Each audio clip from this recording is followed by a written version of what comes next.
Bonjour et bienvenue dans ce cours intitulé Introduction en marketing. Ce cours a été préparé par moi-même, Rachid Amin.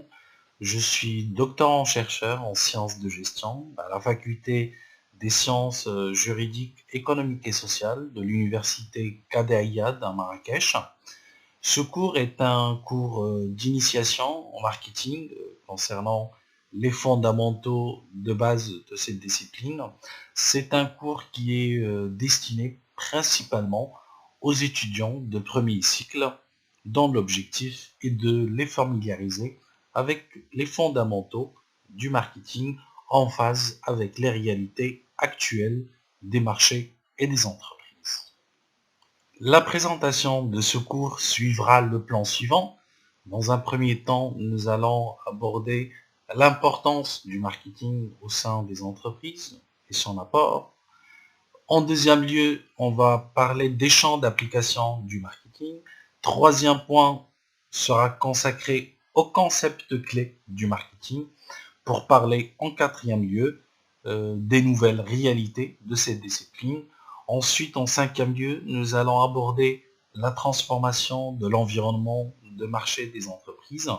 En sixième point, nous allons parler de l'optique de l'entreprise, ou plutôt les optiques qu'une entreprise peut adopter. Septième lieu, nous allons expliquer ce que c'est le marketing mixte, ensuite le marketing mixte revisité, et en dernier lieu, nous allons parler des activités du marketing management.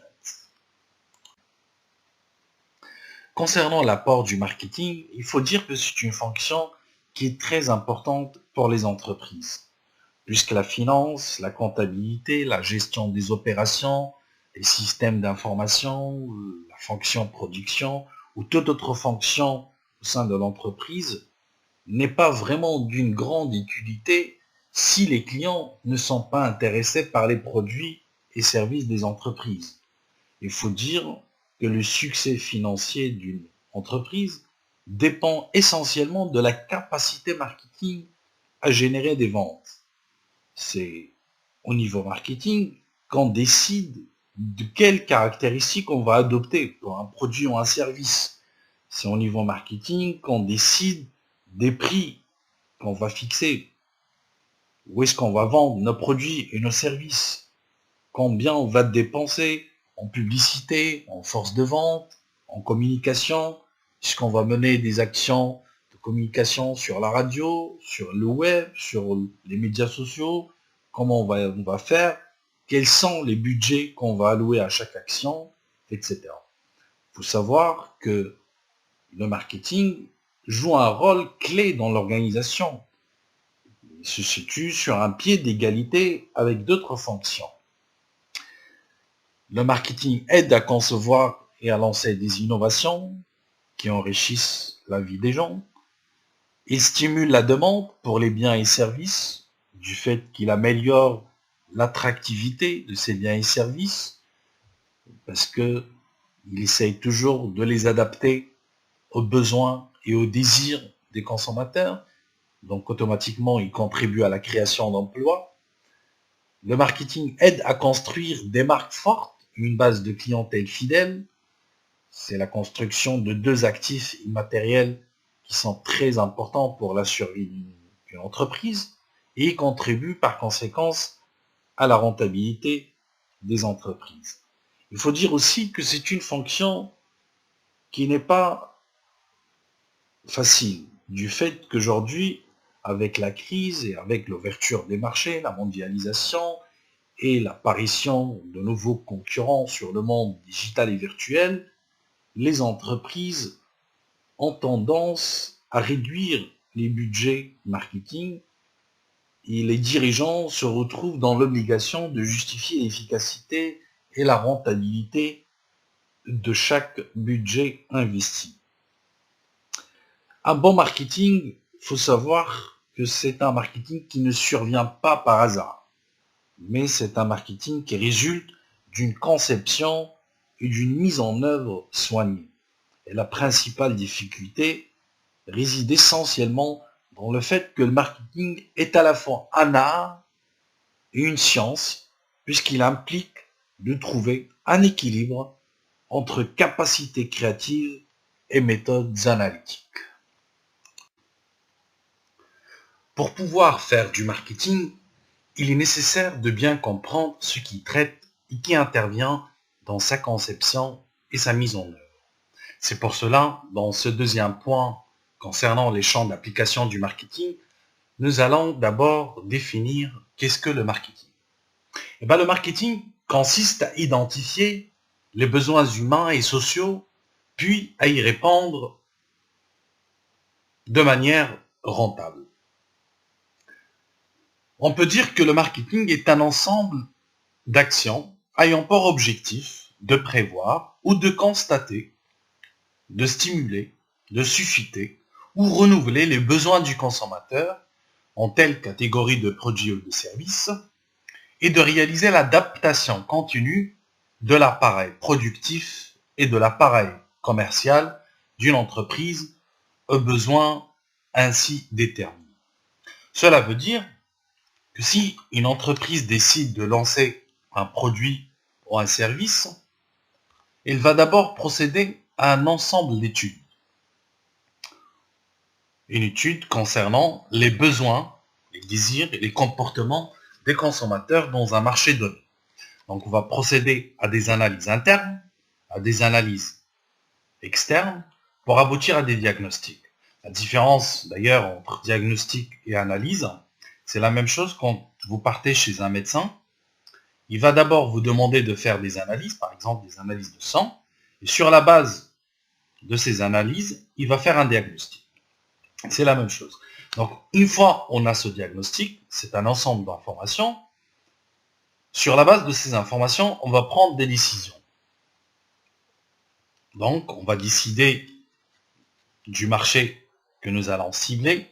On va décider de la cible, ce qu'on appelle la segmentation, le ciblage, le positionnement, ce que vous allez voir par la suite, peut-être dans d'autres cours plus approfondis. Et sur la base de ces informations, on va décider aussi des actions qu'on va prendre. On va décider, par exemple, des caractéristiques du produit qu'on va lancer ou le service, sa composition, sa qualité, l'emballage, etc.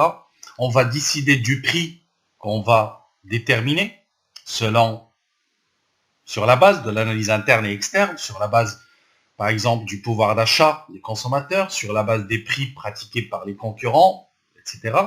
On va aussi décider des circuits de distribution. Où est-ce qu'on va vendre ce produit?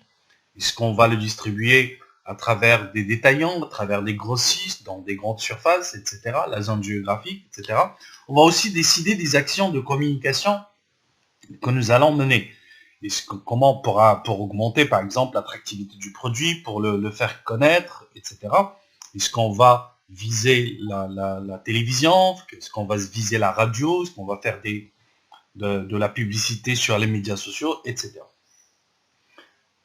Et pour cela, nous avons besoin en fait d'un ensemble de types. Par exemple, pour les analyses internes et les analyses externes, on aura besoin de certains outils. Généralement, c'est des matrices, comme par exemple la matrice SWOT pour l'analyse interne. On va déterminer les menaces, les faiblesses, les opportunités, les points forts. On aura besoin aussi de la matrice McKinsey, de la matrice BCG, etc. Ce que vous allez voir plus tard dans d'autres cours plus approfondis, notamment dans la partie du marketing stratégique, etc. Donc, si on continue pour la définition du marketing, on va prendre par exemple la définition de l'Association américaine de marketing qui propose la définition suivante pour dire que le marketing recouvre l'activité, l'ensemble des institutions et les processus visant à créer, communiquer, délivrer et échanger les offres qui ont de la valeur pour les clients, les consommateurs, les partenaires et la société au sens plus large. Donc en fait, il existe plusieurs définitions de marketing. Il y a les définitions opérationnelles qui sont centrées sur la fonction de l'organisation, celles qui adoptent une orientation managériale autour du marketing management. Il y a aussi celles qui sont centrées sur la notion d'échange, qui mettent l'accent sur le rôle du marketing dans la société. Dans cette définition de l'Association américaine du marketing, nous avons parlé de processus. Nous avons aussi évoqué la notion de la valeur. Mettre à la disposition du client, du consommateur, un produit ou un service, nous sommes dans un processus de délivrance, de création de valeur au client, mais il faut aussi prendre en considération les partenaires et la société en général. Donc, si vous voulez, le marketing, c'est un état d'esprit, c'est la manière avec laquelle nous considérons et nous traitons le consommateur, c'est une philosophie managériale, c'est une démarche, parce que c'est un ensemble d'étapes. Nous avons analyse interne, analyse externe, diagnostic, marketing stratégique, marketing mixte, opérationnel.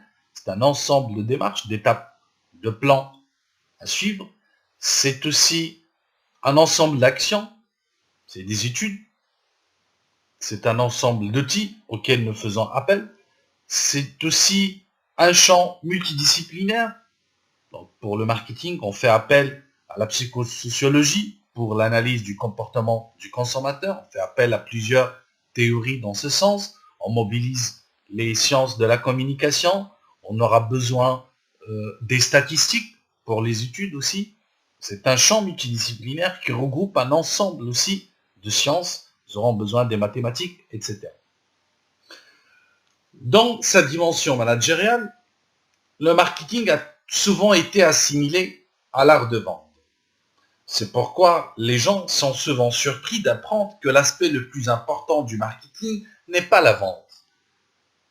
Comme l'explique Peter Drucker, le but du marketing consiste suffisamment à connaître et comprendre le client pour que le produit ou le service lui convienne parfaitement et se vende lui-même. Dans l'idéal, le client souhaite acheter le produit parce qu'il a été conçu afin de répondre à ses attentes. Donc le client passe la commande car c'est le bon produit qui a été conçu grâce à une analyse précise des consommateurs, des concurrents et des facteurs externes qui influencent les coûts et la demande. Donc c'est une démarche qui regroupe un ensemble d'étapes qui doivent se faire dans une cohérence totale. On ne peut pas, par exemple, faire de la communication tout en ignorant les autres étapes, à savoir la stratégie de la politique de produit, la politique de prix ou la politique de distribution, sans aussi décider du positionnement que nous souhaitons avoir, sans ignorer les caractéristiques du marché, sans ignorer en ignorant par exemple les caractéristiques du marché et les caractéristiques du consommateur. Donc c'est une démarche qui regroupe un ensemble d'actions qui doivent se faire dans une cohérence totale.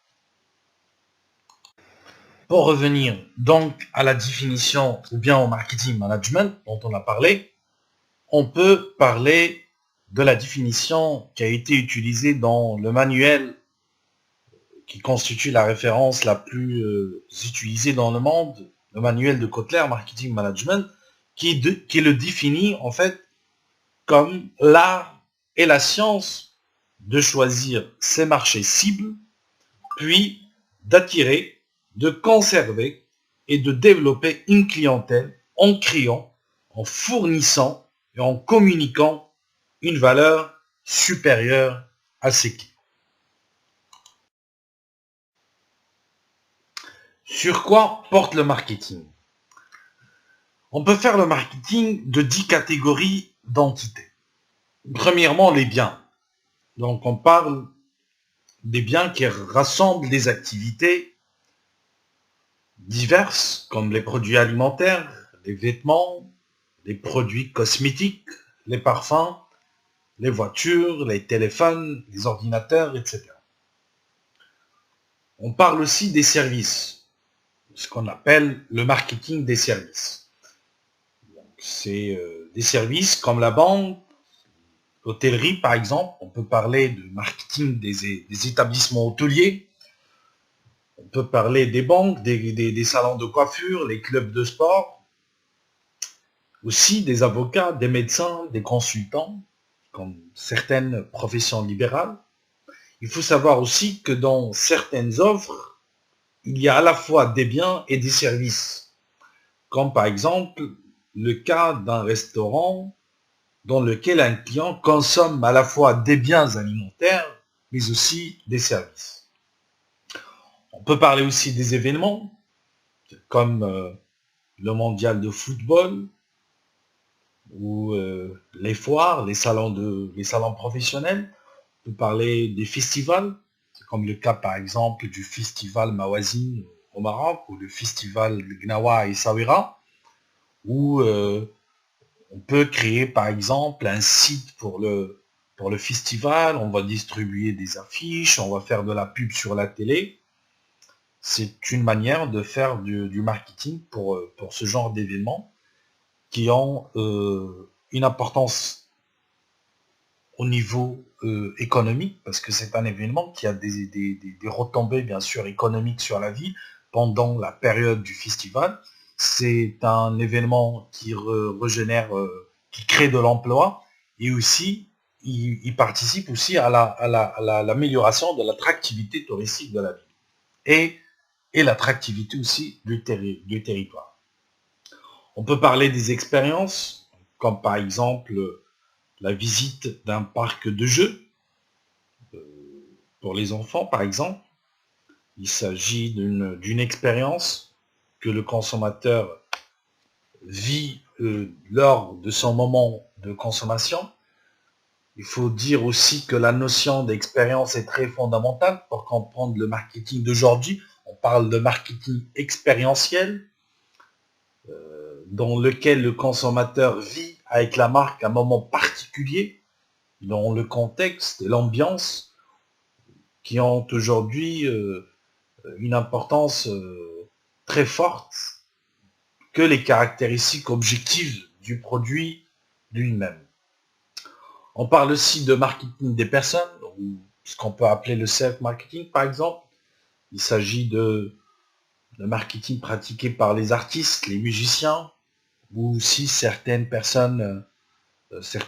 personnalités politiques, comme des présidents ou les élus. On peut parler dans ce sens du marketing politique, qui est pratiqué aussi par certains partis politiques, mais ça peut être aussi pratiqué par une personne. On parle aussi des endroits, comme des villes, des régions, des pays. On parle du marketing territorial, dont l'objectif est d'améliorer l'attractivité économique d'un territoire ou de son attractivité touristique. On parle aussi de marketing des propriétés, ça concerne les biens immobiliers et mobiliers qui peuvent être vendus, achetés ou loués.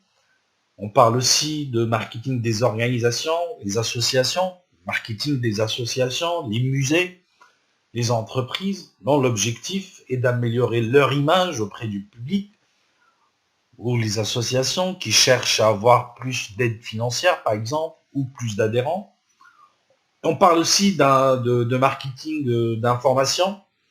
Ça correspond, par exemple, à ce que les livres, les écoles, les universités proposent aux lecteurs, aux parents et aux étudiants.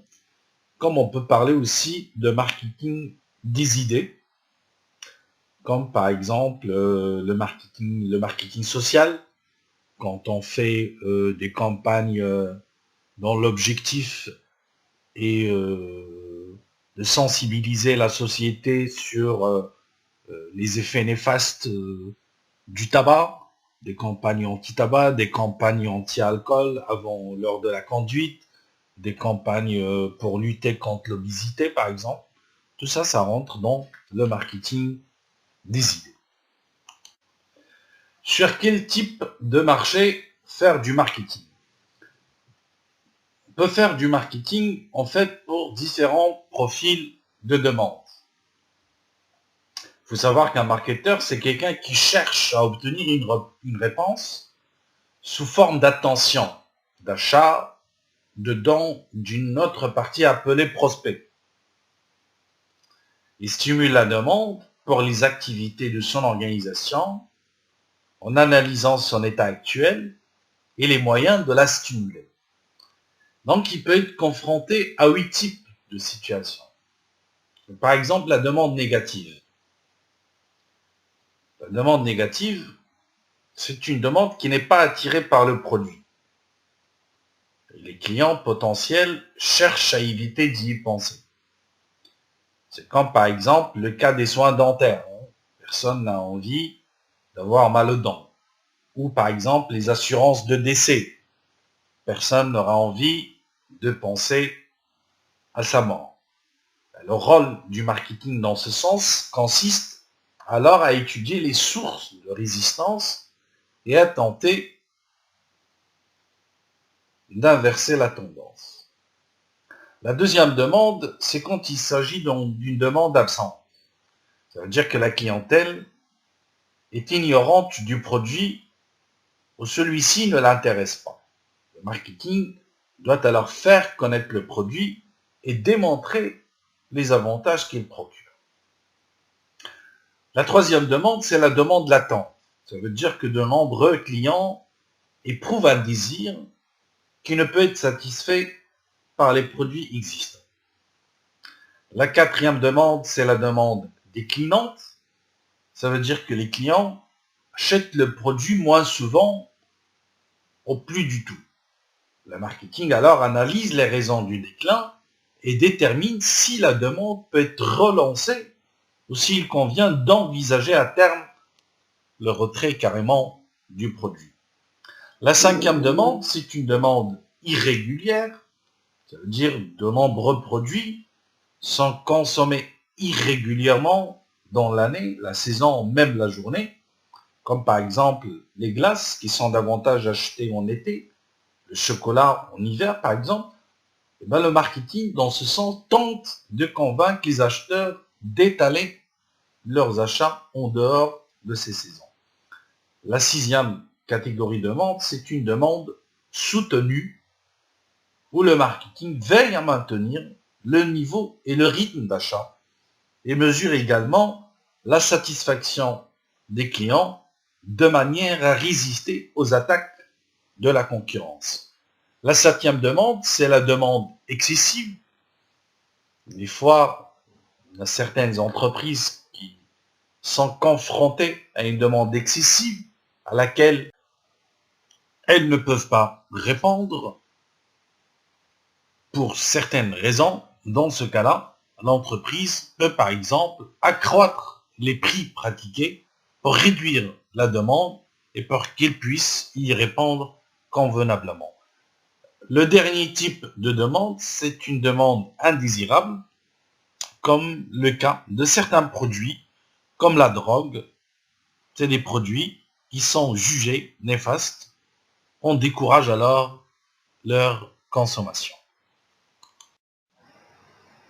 En parlant des types de marchés sur lesquels on fait du marketing, il faut savoir que pour les spécialistes du marketing, ils désignent souvent les clients par le terme de marché.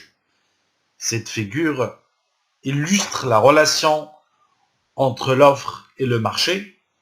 L'entreprise propose des biens, des services et des communications. Donc, tout ce qu'on peut faire comme publicité, l'envoi de courrier par exemple. Donc, l'entreprise y propose tout ça au marché qui lui renvoie de l'argent et de l'information sous forme par exemple d'attitude, des données d'achat, comportement de consommateur en général. La boucle donc intérieure correspond à des échanges de produits et la boucle extérieure traduit des échanges d'informations.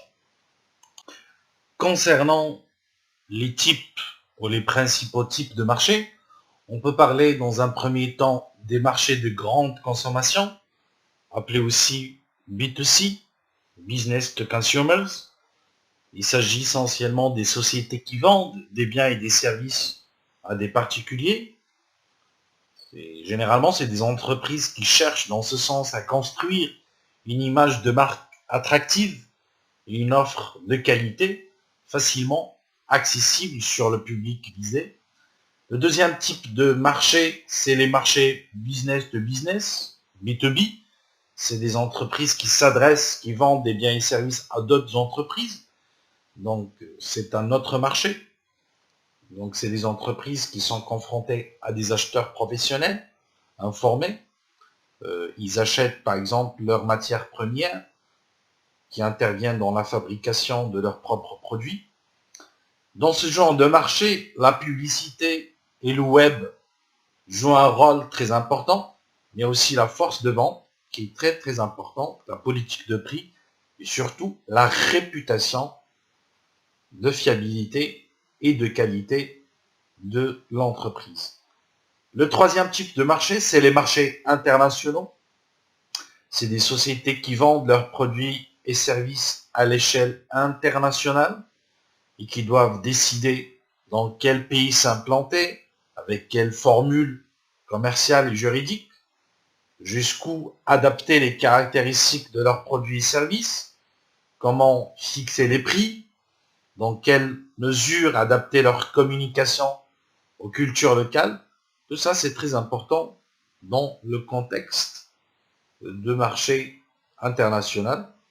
Les décisions de marketing international qui sont prises dans ce sens doivent tenir compte de plusieurs paramètres qui sont très importants, doivent tenir compte du contexte réglementaire et culturel, les styles de négociation locaux, les fluctuations possibles de monnaie.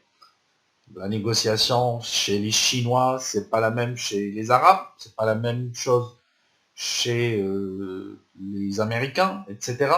Donc il y a l'importance de la culture. Donc si la vache qui rit, par exemple, est disponible dans plusieurs pays avec le même logo et avec le même nom qui est traduit à la langue de chaque pays, je pense qu'il n'a jamais pu s'implanter sur le marché indien du fait que la vache reste un animal sacré dans la société indienne. Juste pour vous montrer à quel point la culture a aussi son importance sur le comportement de consommation. Le quatrième type de marché, c'est les marchés publics et à but non lucratif. C'est des entreprises qui vendent leurs biens et services à des organisations à but non lucratif, comme les associations ou par exemple le ministère, c'est l'État. Donc il s'agit là de, par exemple, des appels d'offres. Il faut prendre en considération plusieurs paramètres, puisqu'il y a de nombreuses procédures spécifiques qu'il faut respecter, surtout quand il s'agit de l'État et des collectivités locales. Pour mieux expliquer la nature du marketing, on présente ici, dans cette partie, quelques concepts clés du marketing. Nous commençons par les besoins, les désirs et la demande. Un marketeur doit comprendre les besoins et les désirs du marché visé. C'est essentiel. Les besoins correspondent à des éléments nécessaires à la survie. Ça, on peut revenir par exemple à la pyramide de Maslow qui nous donne une répartition des types de besoins. L'individu a un besoin de nourriture, d'air, d'eau, de vêtements, etc. Il a également fortement besoin de se divertir et de s'éduquer. Ces besoins deviennent des désirs lorsqu'ils portent sur des objets spécifiques. Par exemple, un consommateur a besoin de nourriture, mais désire un repas spécifique, comme par exemple un Marocain qui a faim, qui a besoin de nourriture, mais il désire un couscous, par exemple. C'est pour comprendre que se nourrir est un besoin, mais le désir, il est façonné par la société, par la culture de la société. Une demande apparaît lorsqu'il y a vouloir et pouvoir d'achat. De nombreuses personnes souhaitent par exemple s'acheter une voiture électrique, mais seuls quelques individus ont les moyens d'acheter des voitures électriques. Donc l'entreprise, dans sa dimension marketing, ne doit pas seulement étudier les désirs, mais aussi les apprécier à travers le filtre du pouvoir d'achat. La distinction entre besoin et désir, il permet de répondre à l'accusation si souvent proférée selon laquelle le marketing crée des besoins, ou bien il force les gens à acheter des produits dont ils n'ont pas besoin. C'est faux. Le marketing ne crée pas de besoins. Ceci préexiste. On a tous besoin de manger, on a tous besoin de se divertir, on a tous besoin d'eau, de vêtements, d'abris, etc. Mais le marketing, qu'est-ce qu'il fait? Il suggère aux consommateurs qu'un tel ou tel produit peut satisfaire un besoin. Par exemple, on peut suggérer à un consommateur qu'une voiture 4x4, par exemple, peut satisfaire un besoin d'estime et de puissance. Le marketing ne crée pas ce besoin. Il propose un moyen de le satisfaire. Comprendre les besoins et désirs des consommateurs n'est pas chose aisée.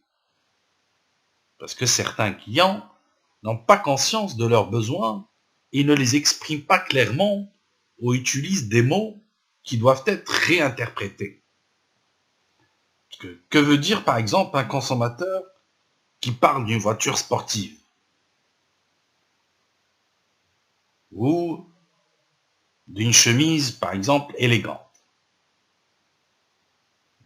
C'est sa perception des choses qui peut être réinterprétée autrement.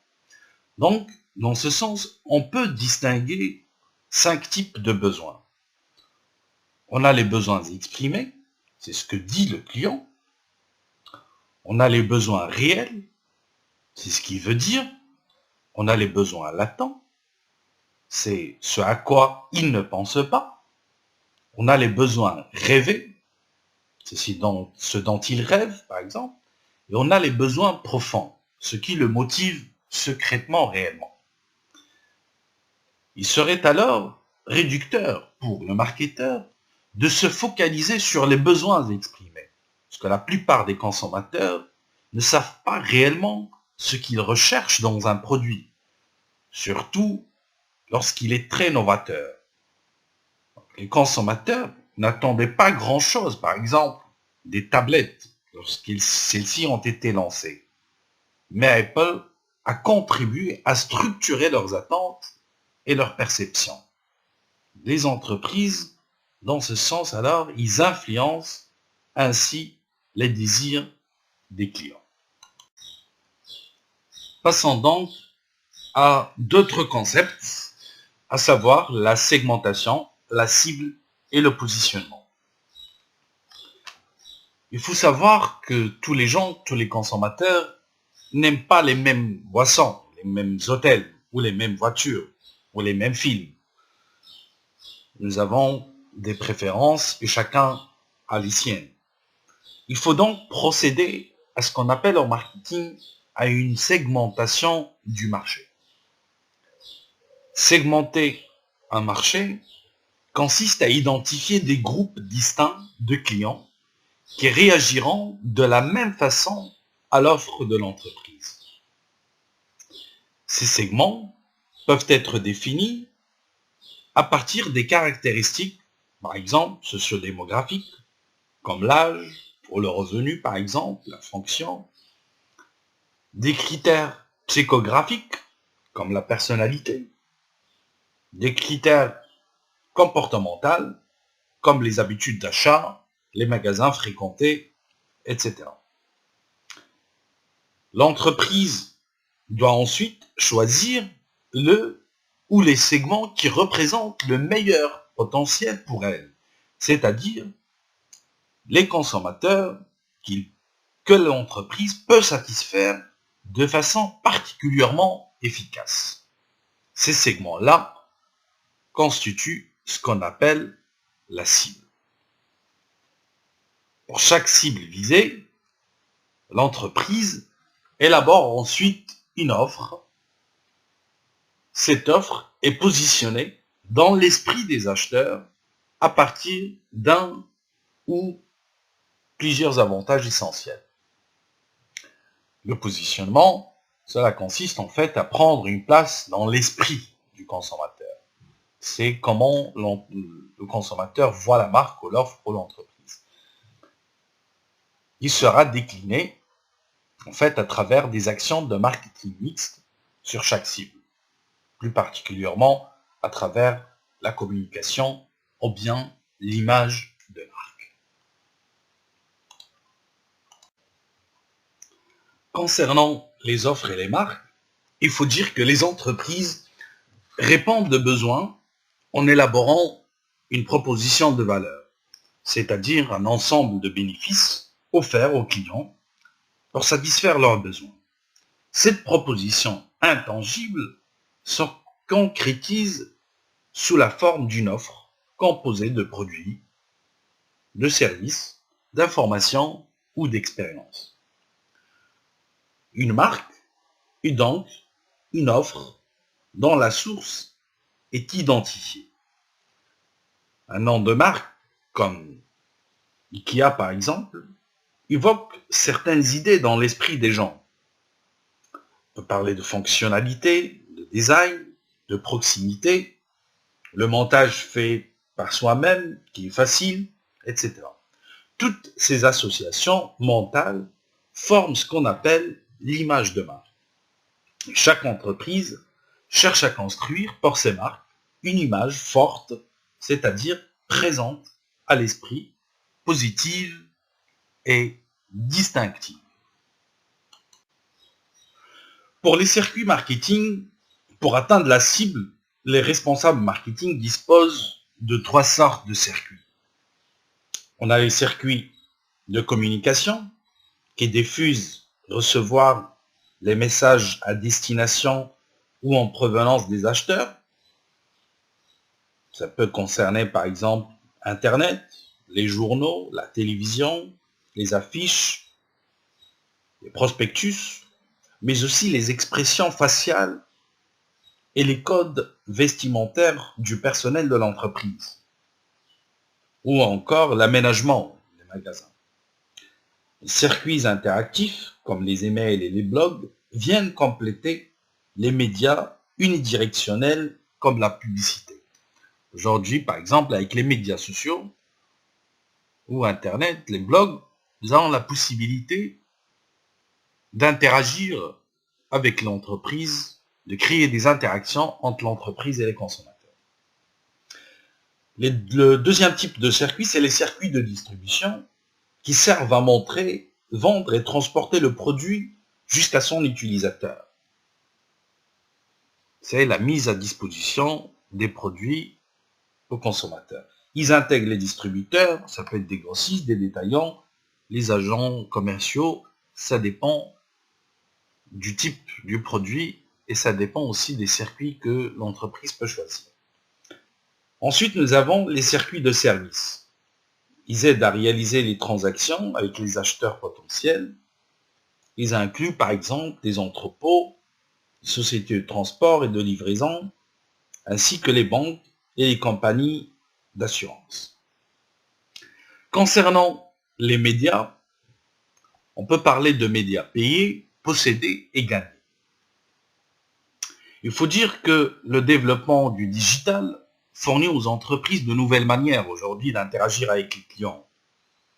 On peut parler des médias payés, comme la télévision, la presse, la publicité sur lieu de vente, l'achat de mots-clés sur Internet, par exemple, le référencement payé. Toutes ces méthodes, ils permettent de montrer le message ou la marque, mais avec un moyen financier. C'est des médias payés. Ensuite, nous avons les médias possédés. Ce sont les réseaux de communication que l'entreprise possède. Comme par exemple les sites Internet. Une entreprise peut aussi créer gratuitement une page sur Facebook, avoir un compte sur Twitter. Et nous avons les médias gagnés. C'est des circuits sur lesquels les consommateurs, la presse et d'autres acteurs communiquent sur la marque sans qu'elle n'ait payé pour cela. C'est le cas par exemple du bouche à oreille. C'est le bouche à oreille, ça peut être un bouche à oreille positif, comme ça peut être un bouche à oreille négatif. C'est les personnes qui ont déjà fait l'expérience par rapport à un produit ou un service, ils l'ont déjà consommé, qui peuvent en parler à leur entourage. Donc, d'une manière générale, on parle de marketing viral. Concernant les impressions et l'engagement, il faut savoir que les impressions, ils correspondent au nombre de consommateurs qui sont exposés à une communication. C'est comme par exemple le nombre de vues. Ils évaluent l'audience de la campagne, ils permettent d'établir des comparaisons entre différentes campagnes, mais ça ne permet pas de connaître l'impact réel sur le consommateur. Par contre, l'engagement, c'est le niveau d'attention et d'implication du consommateur envers une communication. Il reflète une réaction qui est beaucoup plus active qu'une simple impression et qui peut potentiellement créer beaucoup de valeur pour l'entreprise. C'est comme le cas par exemple d'un nombre de likes sur Facebook, les retweets par exemple de messages sur Twitter, les commentaires sur un blog, oui aussi le partage des communications ou des vidéos. Concernant la valeur et la satisfaction, il faut dire que les différentes offres qui se présentent à l'acheteur, parmi ces différentes offres, l'acheteur, il arrête son choix en fonction de la valeur qu'il attribue à un produit, à une offre, et qui reflète le rapport entre les bénéfices tangibles et intangibles qu'il en attend et les coûts. C'est un concept qui est essentiel et qui résulte de la triade qualité, service, prix. C'est sur la base de ces trois critères que l'acheteur va décider de la valeur qu'il va attribuer à une offre. Le marketing en général, comme on l'a déjà expliqué lors de la définition du marketing, c'est l'activité qui consiste à identifier, créer, communiquer, délivrer et aussi gérer la valeur auprès du client. La satisfaction, c'est un jugement. Ça correspond au jugement d'un individu qui compare la performance perçue d'un bien, d'un service, lors de sa consommation, avec les attentes préalables. Donc, si cette performance va au-delà des attentes du consommateur, on peut parler d'un consommateur satisfait, très satisfait, même enchanté. Si cette performance est au-dessous des attentes du consommateur, alors on parle de déception et d'insatisfaction. Pour la chaîne d'approvisionnement, en anglais, on appelle ça le supply chain. On parle de management, de la gestion de la chaîne d'approvisionnement, le supply chain management. La chaîne d'approvisionnement, il englobe tout ce qui est nécessaire à l'élaboration du produit fini, depuis les matières premières jusqu'aux pièces et composants intégrés au produit. Donc ça commence de la première commande, en ce qui concerne les matières premières chez le fournisseur. Ensuite, la réception de ces matières premières, on va la stocker par exemple dans un entrepôt. Ensuite, ça va partir à l'usine pour la fabrication. Ensuite, le produit va sortir de l'usine pour le stocker. Il prendra le transport pour aller le distribuer dans les points de vente avant que ça arrive chez le client. Toute cette chaîne, ça s'appelle la chaîne d'approvisionnement. Chaque acteur, en fait, de la chaîne, il capte un pourcentage de la valeur totale créée par la chaîne d'approvisionnement. Et quand on parle de commerce équitable, l'enjeu, c'est d'obtenir une juste répartition de cette valeur, en particulier pour les fermiers, ou bien ceux qui délivrent la matière première, qui sont au début de la chaîne. On peut parler d'intégration en amont, d'intégration en aval sur cette chaîne, lorsqu'une entreprise, par exemple, achète un concurrent, il s'intègre en amont ou en aval, son objectif, en général, c'est de capter une part plus importante de la valeur globale de la chaîne d'approvisionnement. En ce qui concerne l'intégration en aval ou en amont, ça vous allez voir dans d'autres cours peut-être de stratégie ou de marketing stratégique. En ce qui concerne la concurrence, il englobe toutes les offres rivales existantes ou potentielles qu'un acheteur peut envisager d'acquérir. On a par exemple ce qu'on appelle la concurrence directe, c'est-à-dire c'est les mêmes entreprises qui produisent, qui fabriquent ou qui offrent le même service, le même produit que nous. C'est une concurrence directe. La concurrence indirecte, c'est les entreprises qui cherchent à satisfaire le même besoin. C'est pas forcément le même produit, mais il s'agit de la satisfaction du même besoin. La concurrence potentielle, c'est une concurrence qui n'existe pas aujourd'hui, mais qui risque d'apparaître dans le futur ou le futur proche. Donc, l'entreprise, pour elle, il convient toujours d'analyser la concurrence au sens large, en intégrant les concurrents directs, les produits de substitution qui appartiennent à d'autres catégories, c'est la concurrence indirecte, et aussi la menace concurrentielle de la concurrence potentielle, ce qu'on appelle la menace des nouveaux entrants. Concernant l'environnement marketing, il faut distinguer l'environnement immédiat et le macro-environnement.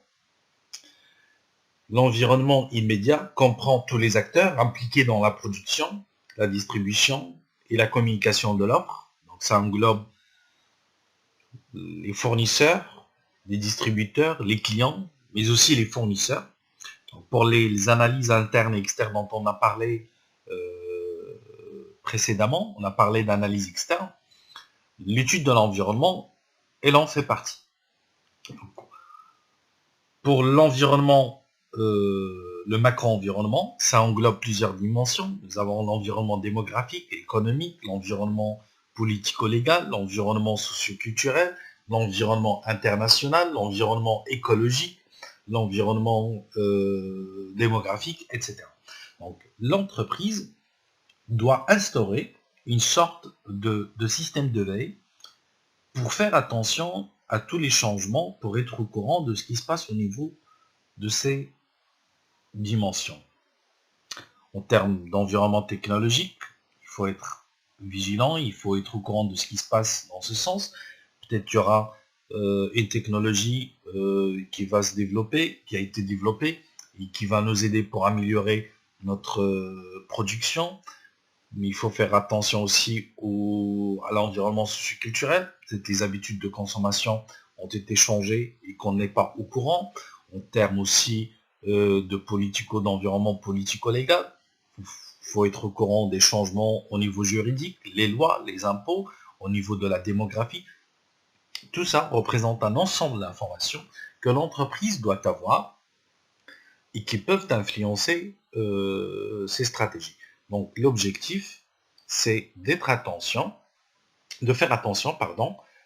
et d'être au courant de ces facteurs qui peuvent avoir un impact majeur sur le secteur d'activité, mais aussi pour déceler toutes les tendances significatives et ajuster la stratégie marketing en conséquence. Concernant les nouvelles réalités du marketing, on peut dire que sous l'impulsion de la technologie, de la mondialisation, de la responsabilité sociale, les marchés ont profondément changé depuis une dizaine d'années. Ces évolutions génèrent bien évidemment de nouveaux comportements, des opportunités et des défis. En termes de technologie, cela concerne essentiellement le développement d'Internet, l'accès rapide à Internet, le développement du e-commerce, la diffusion d'Internet sur le mobile et la pénétration croissante du web dans les pays émergents qui conduisent aujourd'hui les entreprises à améliorer leur bilan digital. Si on prend par exemple le cas du Maroc, selon les données de la NRT,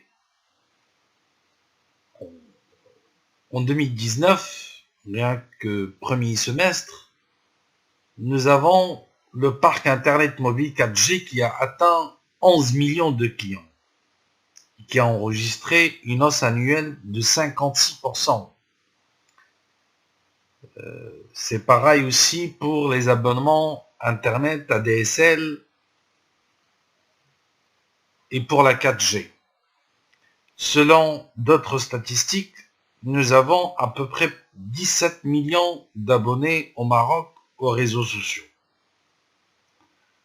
Et qu'aujourd'hui, nous avons des données qui stipulent que les Marocains passent plus de temps sur leur smartphone et sur les réseaux sociaux. Ces données nous montrent effectivement qu'il y a un changement de comportement de consommateur. Aujourd'hui, le consommateur a la possibilité d'interagir avec l'entreprise. La communication est devenue bilatérale, interactive.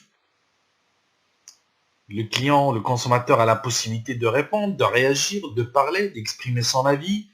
Il y a un effet de bouche à oreille. Il peut faire du buzz. Il peut écrire des commentaires. Il peut faire des recommandations. Il va influencer les décisions de ceux qui font partie de son entourage. La concurrence qui devient de plus en plus acharnée. Donc, il y a des concurrents qui sont devenus purement virtuels. Ils existent que sur Internet. Donc, toute cette révolution digitale a donné du pouvoir aujourd'hui aux consommateurs. Et les différentes évolutions en matière de savoir, de communication, d'information, de technologie bousculent les fondements et les paradigmes classiques du marketing et le poussent à devenir aujourd'hui un marketing de dialogue orienté vers un client qui n'est plus captif, mais de plus en plus à peur.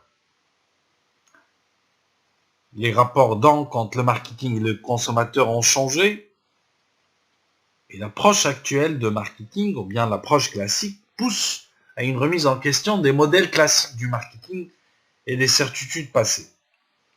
On a aujourd'hui l'exploitation de la technologie par plusieurs entreprises, notamment sur les lieux de vente, pour améliorer l'expérience de consommation. C'est comme l'exemple, par exemple, de Clara, avec ses bornes interactives sur les lieux de vente. On a ce qu'on appelle Clara Beauty Spot.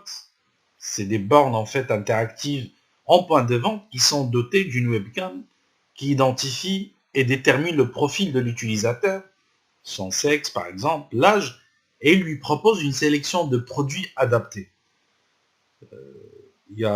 Ça rentre dans le cadre de ce qu'on appelle le phygital, ça veut dire la distribution physique, mais qui est couplée avec du digital. Donc ça donne le phygital.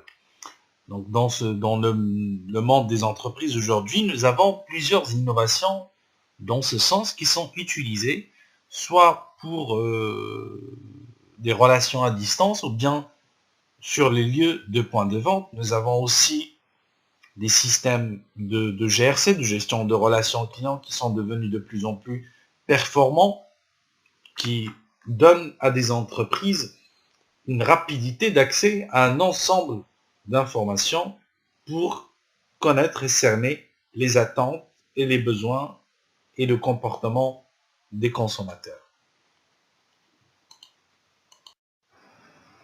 Le deuxième point que nous traitons par rapport aux nouvelles réalités du marketing, c'est la mondialisation. Aujourd'hui, le monde est devenu plus petit. Les évolutions technologiques en matière de transport, de communication, facilitent l'internationalisation des entreprises et permettent aux consommateurs d'acheter des biens et des services dans différents pays. C'est ce que nous avons vu dans l'aspect technologique.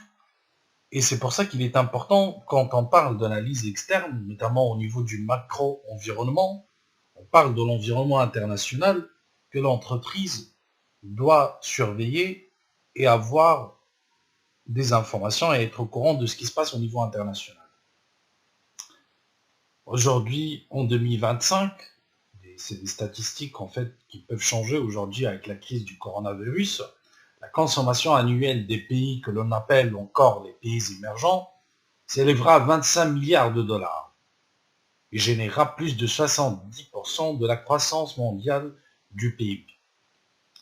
Aujourd'hui, l'Afrique, par exemple, est devenue un territoire clé pour la plupart des groupes et des entreprises qui cherchent à s'internationaliser et aller vers des pays émergents où la consommation de certains produits et services devient de plus en plus importante que d'autres marchés qui sont arrivés, par exemple, à saturation.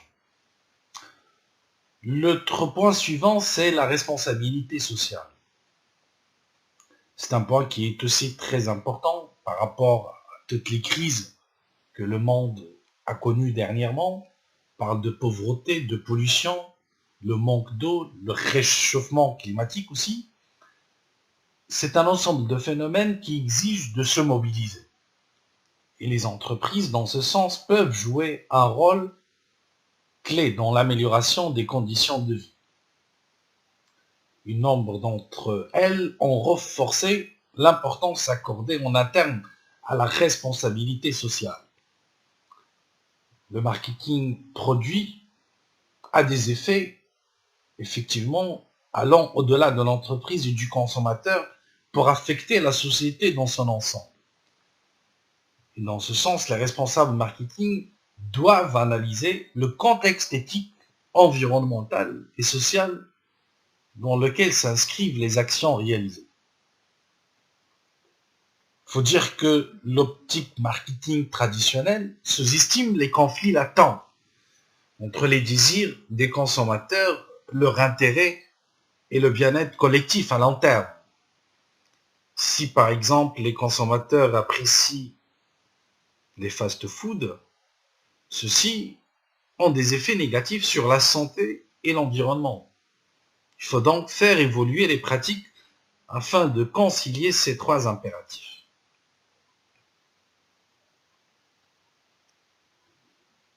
Aujourd'hui, c'est particulièrement intéressant d'en parler. Plus d'un tiers des grandes entreprises aujourd'hui essayent de développer des stratégies marketing socialement responsables. C'est très important du fait que les consommateurs d'aujourd'hui veulent que les responsables marketing les traitent comme des êtres humains et pensants et intègrent le fait que leurs besoins vont au-delà du consumérisme. Le marketing d'aujourd'hui y rend obsolètes les modèles anciens centrés sur le produit et le consommateur pour intégrer une approche centrée sur l'éthique, sur les valeurs et les émotions.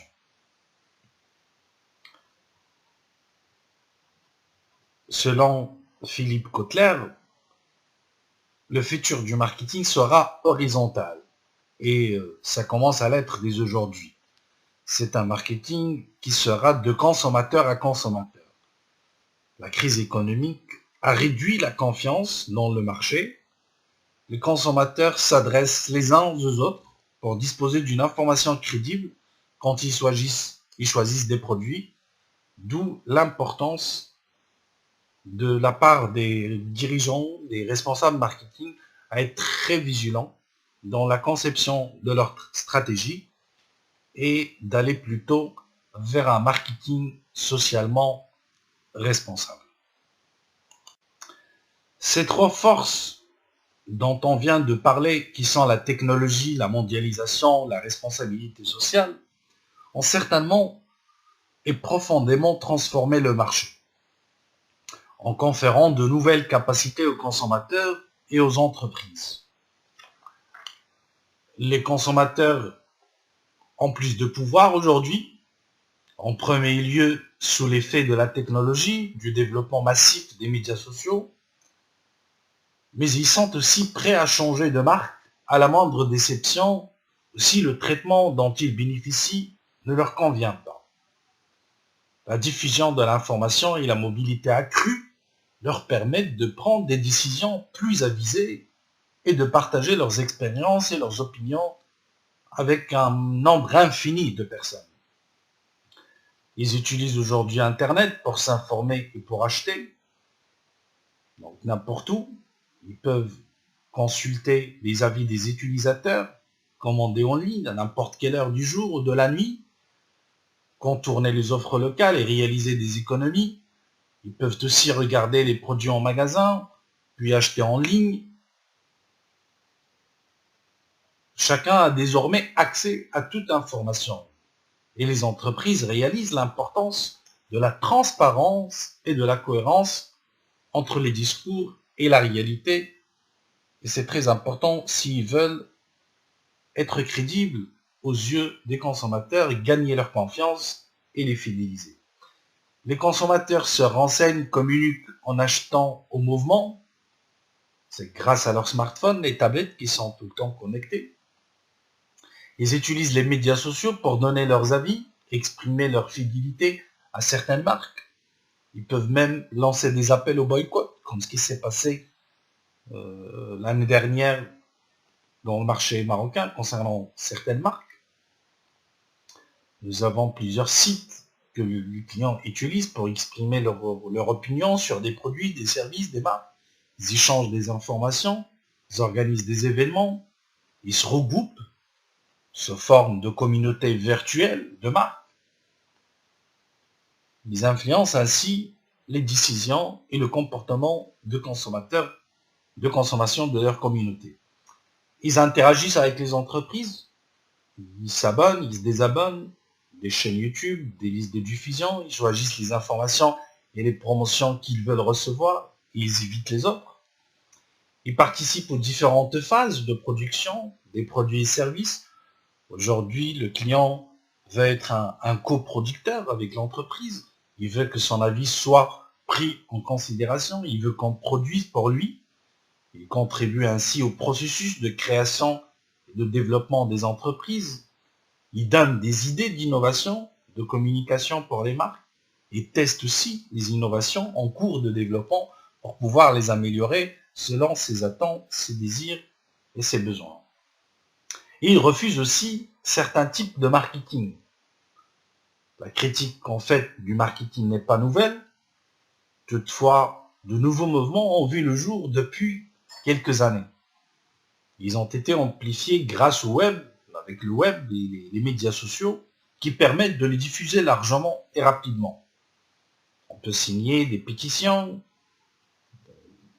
on peut faire des parodies de sites web, ou encore des blogs de contestation, ou bien des appels au boycott. Il y a aussi les casseurs de pub qui décryptent très bien les pratiques du marketing, les contournent et incitent à rejeter les marques.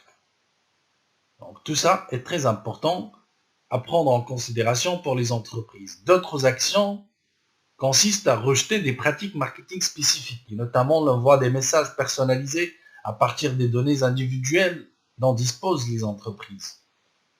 Donc, comme par exemple l'envoi des messages géolocalisés qui sont parfois perçus comme une intrusion dans la vie privée des consommateurs. En parallèle aussi, ces évolutions ont offert de nouvelles possibilités pour les entreprises. Les entreprises aussi, ils utilisent Internet comme source d'information et réseau de distribution pour proposer des produits personnalisés. À travers les sites web, les entreprises présentent des produits, des services. Ils expliquent leur histoire, leur vision, ils diffusent leurs offres d'emploi. Et une entreprise peut également, par exemple, fabriquer des produits adaptés à chaque client une fois que celui-ci a indiqué sur le web les caractéristiques qu'il cherche. Les entreprises aussi peuvent rassembler une information riche sur le marché, les clients, les prospects et les concurrents, à travers l'utilisation du web, pour organiser des réunions de groupe en ligne, envoyer des questionnaires, regrouper des données primaires. Ils peuvent avoir des informations individuelles sur les achats, les préférences, les caractéristiques démographiques et la rentabilité de chaque client, chose qui peut les aider à prendre des décisions pour concevoir des stratégies marketing plus efficaces.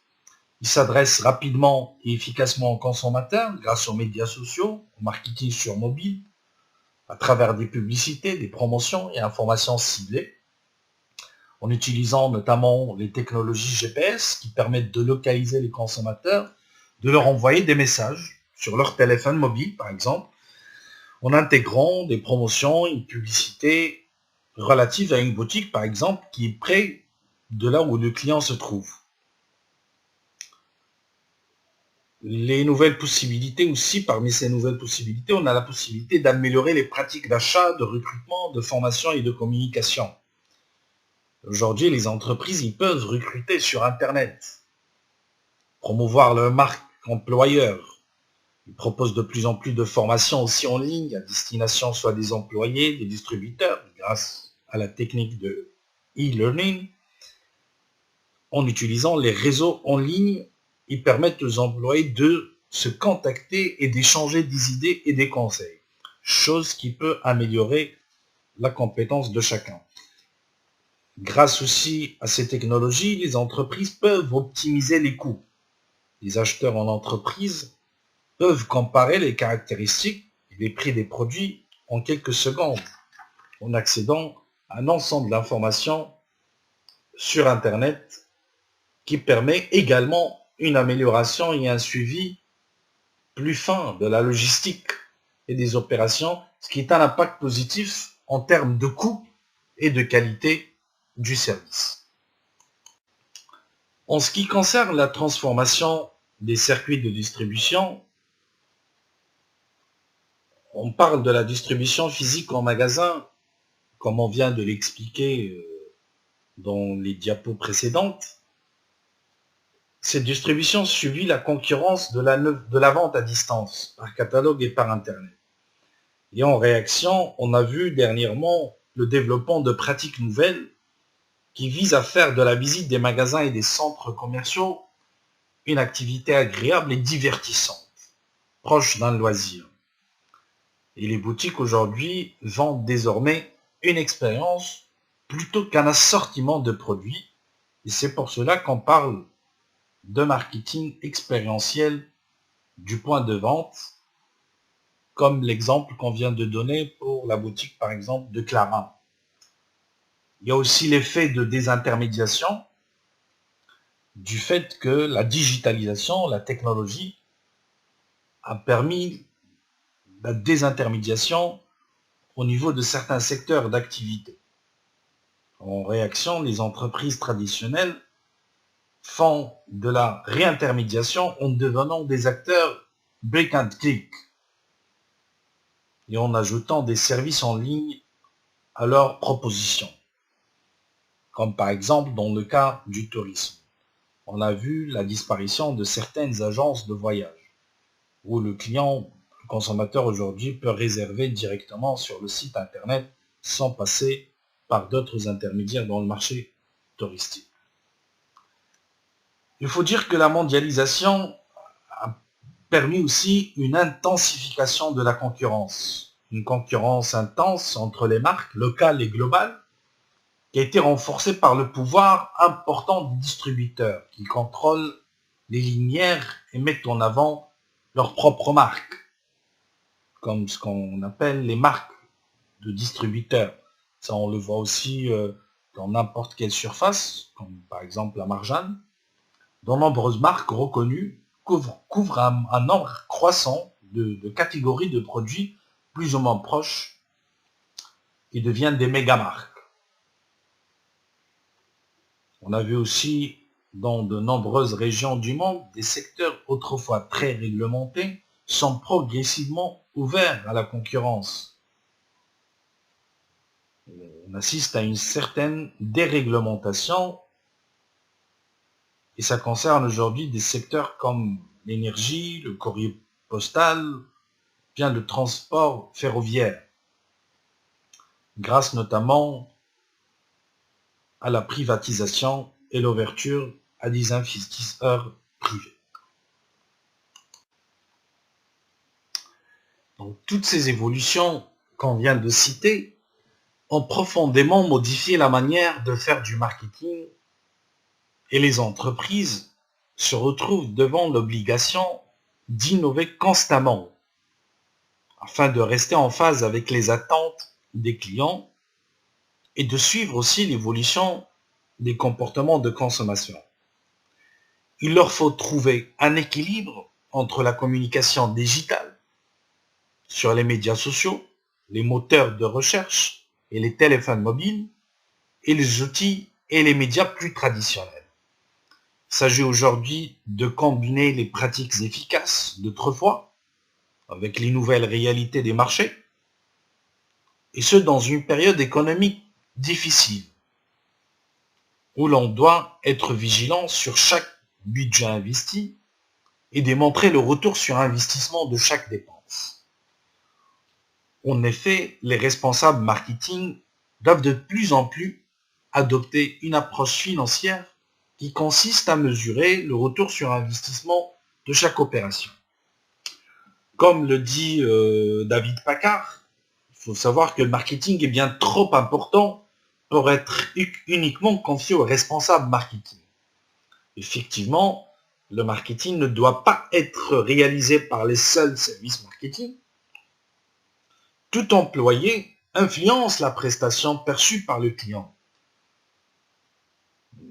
On peut avoir le meilleur produit du monde, un produit qui a été conçu avec une très bonne qualité, c'est le bon prix par exemple, il a été distribué au bon endroit, avec la bonne communication, on l'a fait connaître, etc. Mais le dernier vendeur, par exemple, la dernière personne qui était en contact avec le consommateur final, avec un comportement qui n'était pas à la hauteur, ça peut remettre en question tout ce qui a été fait et ça peut impacter négativement la satisfaction et l'image du client qu'il peut avoir dans l'entreprise.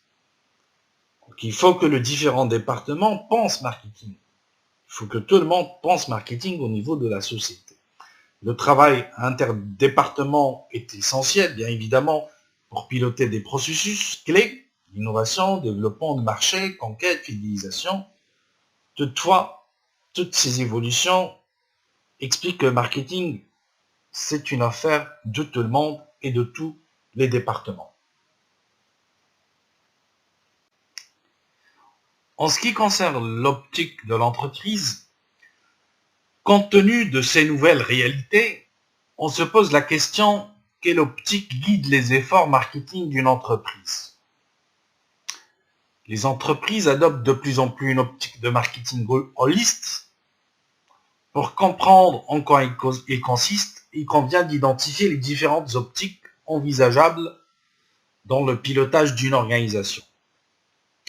Dans un premier lieu, il s'agit de l'optique production. C'est l'une des approches les plus anciennes. Il suppose que le consommateur choisit les produits en fonction de leur prix et de leur disponibilité, et que le rôle prioritaire du gestionnaire est alors d'accroître l'efficacité de la production, réduire les coûts et distribuer massivement les produits. C'est une optique qui est beaucoup plus appropriée lorsque la demande est massive et lorsque l'entreprise veut baisser le coût du produit afin d'élargir le marché. La deuxième optique, c'est l'optique produit. Cette deuxième approche repose sur l'idée que le consommateur préfère le produit qui offre la meilleure qualité ou les meilleures performances. L'entreprise, dans ce sens, doit alors améliorer en permanence la qualité de ses produits. Le risque, c'est de tomber amoureux du produit sans s'intéresser aux attentes du marché. Et qu'un meilleur produit peut ne pas attirer le public si sa performance ne trouve pas d'utilité auprès des clients ou s'il est commercialisé dans des conditions inadéquates. Ce qui explique les inconvénients de cette optique. La troisième optique, c'est l'optique vente. Il s'agit de vendre le plus possible au plus grand nombre possible de clients, sans forcément se préoccuper de l'utilité réelle du produit pour les acheteurs. C'est une optique qui est fréquemment employée et utilisée pour des produits non souhaités par les consommateurs ou par les entreprises en situation de surcapacité de production. L'optique marketing, par contre, par rapport aux autres optiques, il se préoccupe avant tout des clients, en cherchant à analyser leurs souhaits et à y répondre. On ne cherche pas à identifier les bons clients pour son produit, mais les bons produits pour les clients que l'on souhaite attirer. L'optique marketing considère que pour réussir, une entreprise doit créer, fournir et communiquer de la valeur aux clients qu'elle a choisi de servir de façon plus efficace que les concurrents. Donc, si la vente se concentre sur les besoins du vendeur, le marketing, il se concentre sur les besoins de l'acheteur. La vente se préoccupe de convertir le produit du vendeur en monnaie. Le marketing, il cherche à satisfaire les désirs du client à l'aide du produit et de tout ce qui est associé à sa création, sa distribution et sa consommation. Voilà donc la différence de l'optique marketing par rapport aux autres optiques qu'on vient d'expliquer. Pour l'optique marketing holiste, les nouvelles réalités en fait du marketing conduisent les entreprises les plus performantes à intégrer une approche plus complète et plus interdépendante. Le marketing holiste consiste à élaborer et mettre en œuvre des programmes, des processus et des actions marketing à large spectre et reliés entre eux.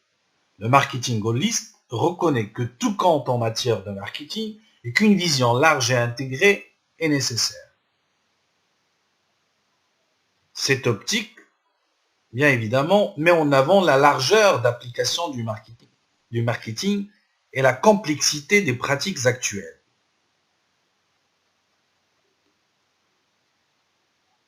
Donc, ça regroupe le marketing relationnel, que ce soit avec les clients, le réseau de distribution, les partenaires, un marketing interne, en relation avec le département marketing, les autres départements, les dirigeants, un marketing orienté vers la performance, ça concerne le chiffre d'affaires, la rentabilité, le capital marque, le capital client, et un marketing intégré au niveau de la communication, produits et services et les réseaux de distribution.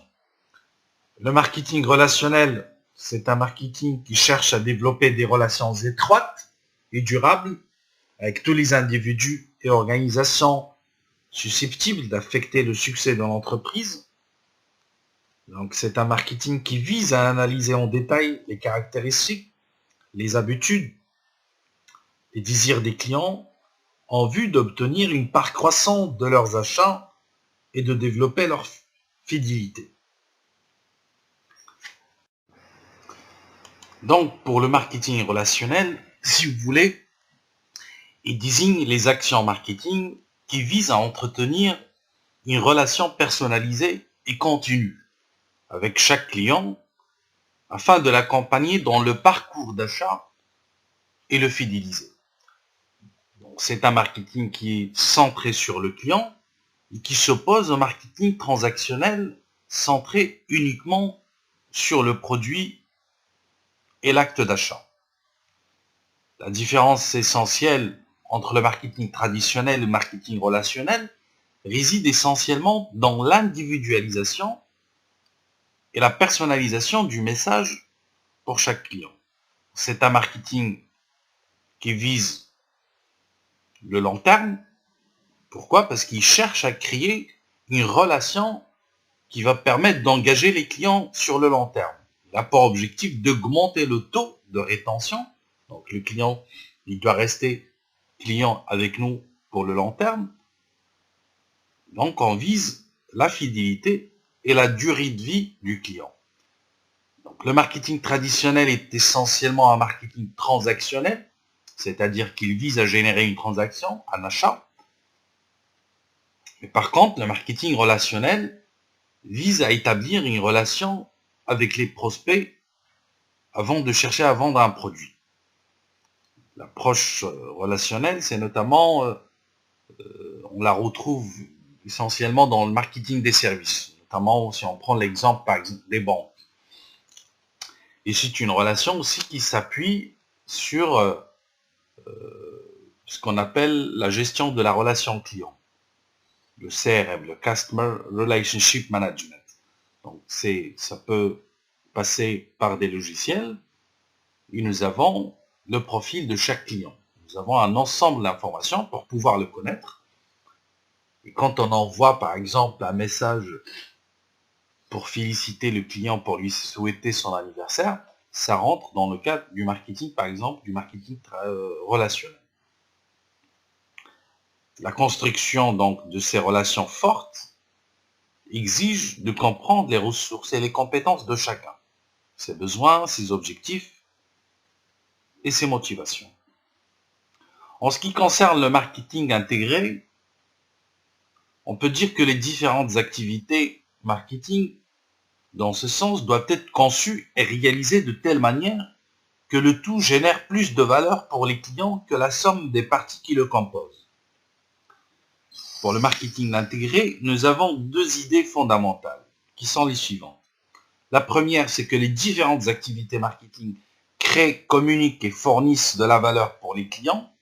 Et la deuxième, c'est que chaque opération doit être imaginée et conçue en gardant les autres opérations à l'esprit. Si par exemple une clinique achète une machine qui réalise des IRM, c'est chez son fournisseur, cette clinique va souhaiter par exemple une installation adéquate de cet équipement, une bonne maintenance, ainsi que les formations qui doivent accompagner l'achat.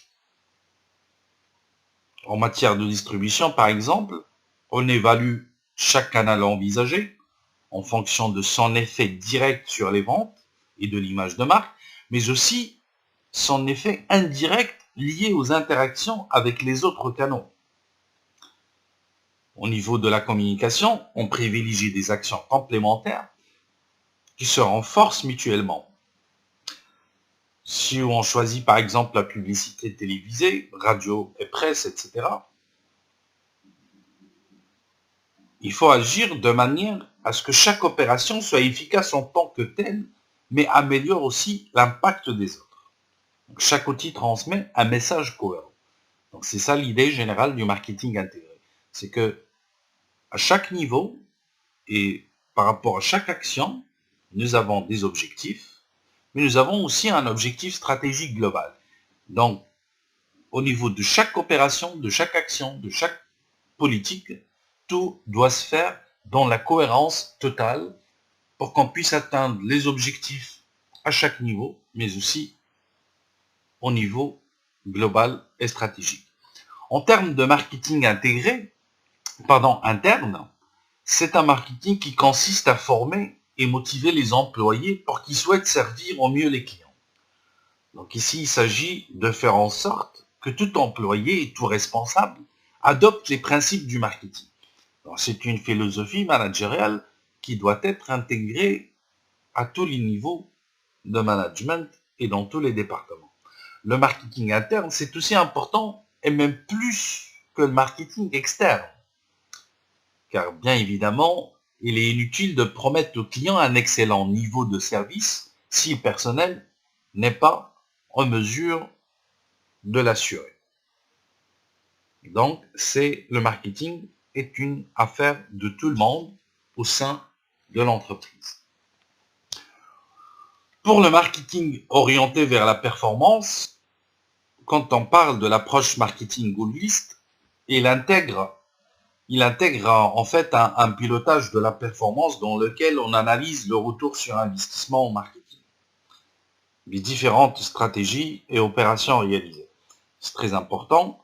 Il faut également associer des mesures liées à la construction du capital marque et à l'élargissement de la base de la clientèle.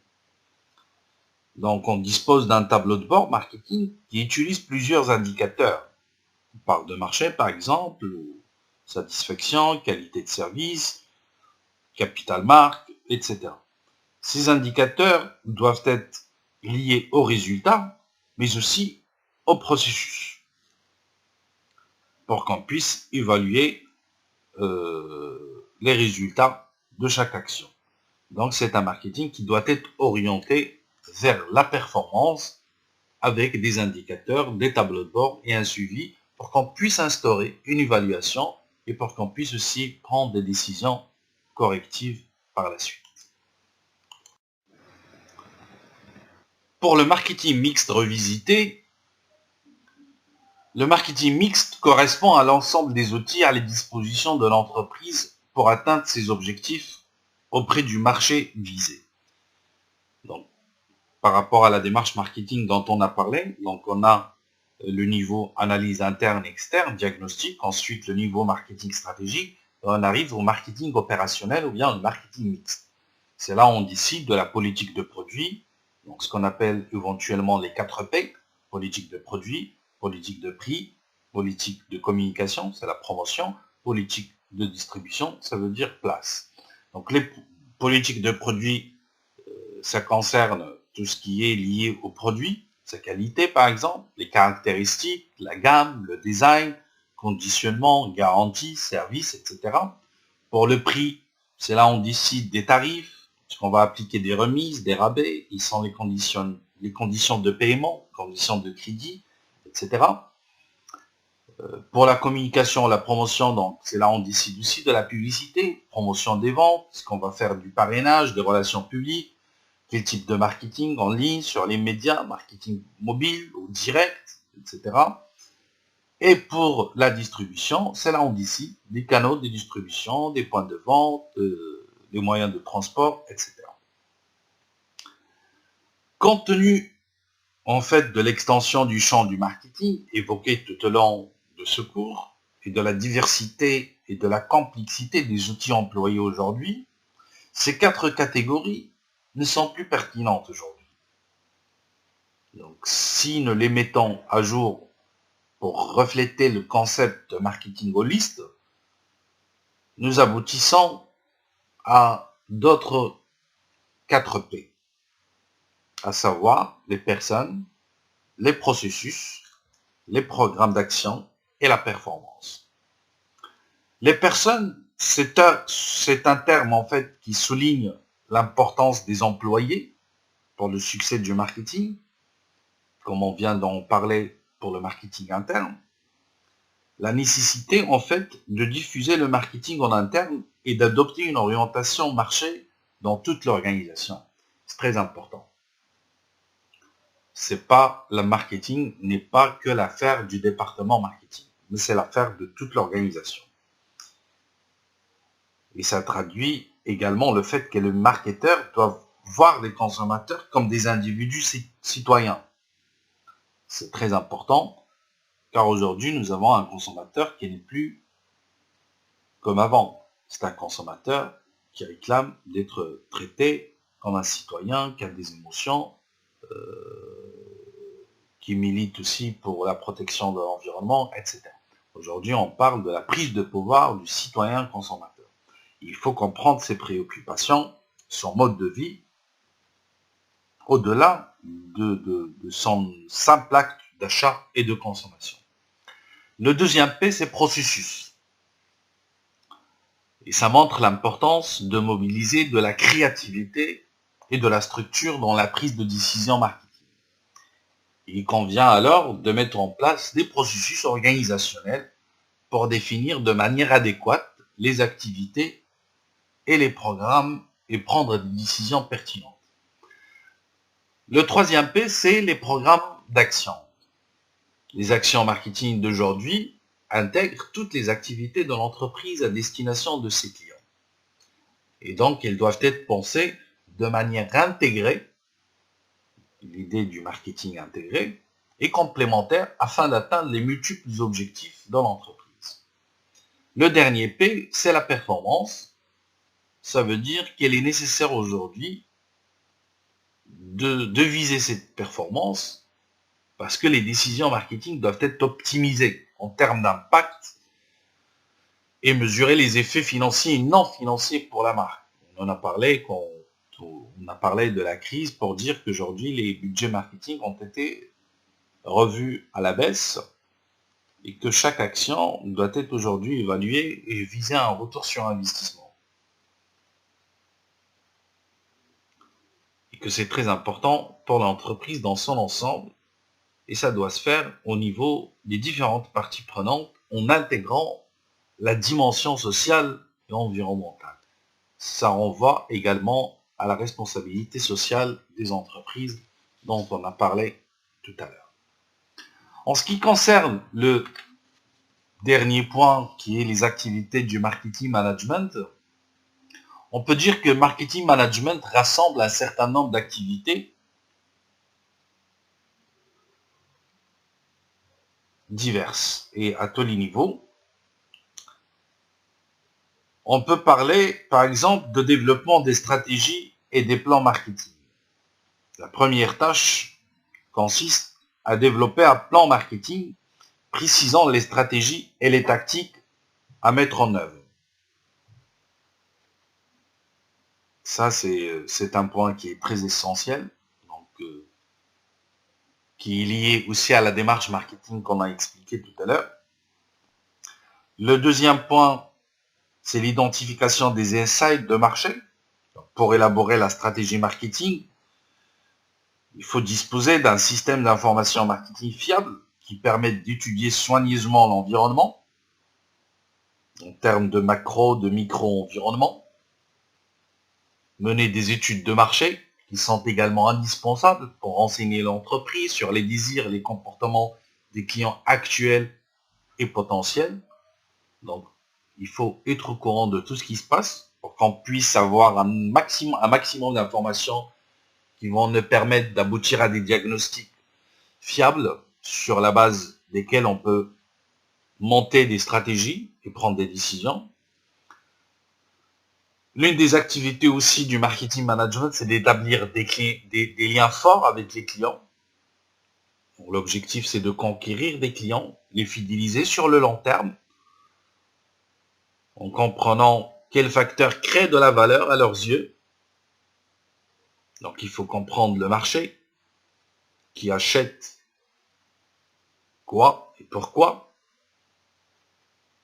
quelles caractéristiques du produit et quels prix sont souhaités, où les achats sont-ils effectués. C'est un ensemble de questions auxquelles l'entreprise doit chercher à répondre pour avoir des informations qui vont l'aider à prendre des décisions. L'une des activités aussi, c'est la construction de la stratégie marketing autour de marques fortes. Donc l'entreprise ne va pas chercher bien évidemment à vendre ses produits à tous les clients possibles. Il convient alors donc de découper le marché en segments homogènes, d'évaluer chacun d'entre eux, et puis de choisir les cibles que l'on peut servir le mieux. Il faut se poser aussi des questions quant au positionnement. Faut-il se positionner comme une marque haut de gamme ou autre chose? Comment faire évoluer l'identité de marque? C'est un ensemble de questions auxquelles l'entreprise doit répondre. Pour faire ses choix, l'entreprise doit déterminer quels sont les leviers de croissance et analyser aussi soigneusement ses concurrents en anticipant leurs initiatives et leurs réactions à ses propres actions. Une autre activité, c'est celle de la création de la valeur. Donc le produit qui est l'élément clé de la politique marketing correspond à l'offre tangible de l'entreprise. Et cela inclut en fait le niveau de qualité, les caractéristiques techniques, le design, l'emballage, etc. Nous avons aussi des services comme la livraison, la formation. C'est des éléments qui peuvent offrir un avantage concurrentiel sur le marché. L'entreprise doit faire des choix soigneusement réfléchis. Une autre activité, c'est la distribution des produits et services en délivrant la valeur souhaitée. La distribution du produit, il rassemble toutes les activités permettant de rendre les produits accessibles aux clients visés. Et donc l'entreprise doit comprendre les préoccupations des distributeurs, puis aussi analyser de quelle façon ils prennent leurs décisions. Une autre activité, c'est la communication. Donc il faut faire connaître et préférer les produits aux clients visés à travers un plan de communication intégré qui favorise les synergies entre toutes les actions de communication. Donc il faut penser au choix des canaux de communication, mobiliser des outils, et aussi on peut utiliser la communication personnelle fondée par exemple sur le marketing direct. Une dernière activité, c'est celle de la réalisation d'un marketing socialement responsable pour un succès de long terme. Donc il faut que l'entreprise puisse prendre des décisions qui l'engageront à long terme, en termes de RSE, de responsabilité sociale des entreprises, mais aussi d'organisation. Parce que la mise en œuvre d'un plan marketing entraîne souvent des surprises, des déceptions. Il est donc essentiel de disposer des tableaux de bord, comme on en a parlé lors du marketing orienté vers la performance, ce qui va permettre en fait de comparer les réalisations avec les objectifs et de prendre des mesures correctrices. Donc pour conclure ce cours, on peut dire que le marketing est une fonction de l'organisation et un ensemble de processus visant à créer, communiquer et délivrer de la valeur aux clients et à gérer la relation client d'une manière qui puisse bénéficier à l'organisation ainsi qu'à ses parties prenantes. Le marketing management, c'est l'art et la science de choisir ses marchés cibles, puis d'attirer, de conserver et de développer une clientèle en créant, en fournissant et en communiquant une valeur supérieure à ses clients. On peut dire aussi que le marketing a pour rôle de gérer la demande, c'est-à-dire d'influencer son niveau, son moment d'expression et sa nature. Son champ d'application est vaste, comme on a vu tout au long du cours. Ça peut considérer des biens et services, événements, expériences, personnes, en droit, propriété, organisation, information et idées. Il peut s'exercer sur plusieurs types de marchés. Les consommateurs, les entreprises, les marchés étrangers, les marchés publics et à but non lucratif. On a dit aussi que le marketing, dans le contexte du marketing holiste, qui n'est pas seulement l'œuvre du département marketing, il doit influencer tous les aspects de l'expérience vécue par le client. Pour qu'une organisation dispose d'un marketing performant, donc il faut que les responsables marketing comprennent la manière dont raisonnent les autres départements et à l'inverse, que ces derniers comprennent la logique marketing. On a vu aussi que la société a connu des évolutions importantes qui offrent de nouvelles possibilités aux consommateurs et aux entreprises en termes de technologie, la mondialisation, la responsabilité sociale, qui ont créé de nouvelles opportunités et généré de nouveaux défis qui ont radicalement modifié les pratiques du marketing management. Et dans ce contexte, les entreprises doivent trouver un équilibre entre les méthodes qui ont fait leurs preuves et des approches radicalement nouvelles. Nous avons parlé aussi des optiques de l'entreprise. On a dit qu'il existe 5 orientations possibles pour une entreprise dans la gestion de ses activités. On a parlé de l'optique production, l'optique produit, l'optique vente, l'optique marketing et l'optique marketing holiste.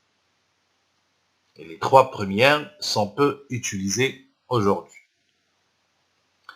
Pour le marketing holiste, on a dit que c'est un marketing qui consiste à élaborer et mettre en œuvre des programmes, des processus et des actions marketing à large spectre et reliés entre eux.